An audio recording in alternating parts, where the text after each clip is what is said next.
أعوذ بالله من الشيطان الرجيم. ويوم يحشرهم وما يعبدون من دون الله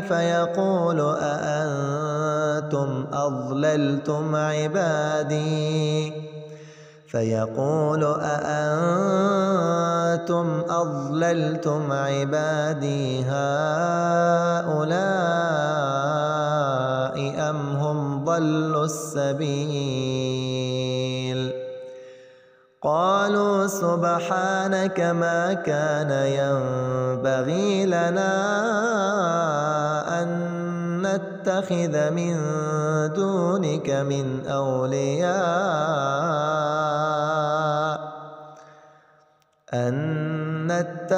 من دونك من أولياء ولكن متعتهم وآباءهم حتى نسوا الذكر وكانوا قوما بورا فقد كذبوكم بما تقولون فما تستطيعون صرفا ولا نصرا ومن يظلم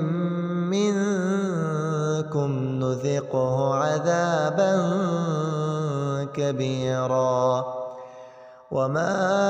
أرسلنا قبلك من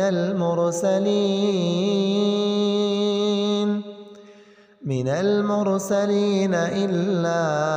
إنهم ليأكلون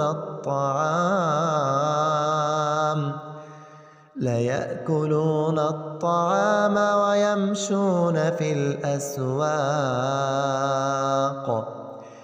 وجعلنا بعضكم لبعض فتنة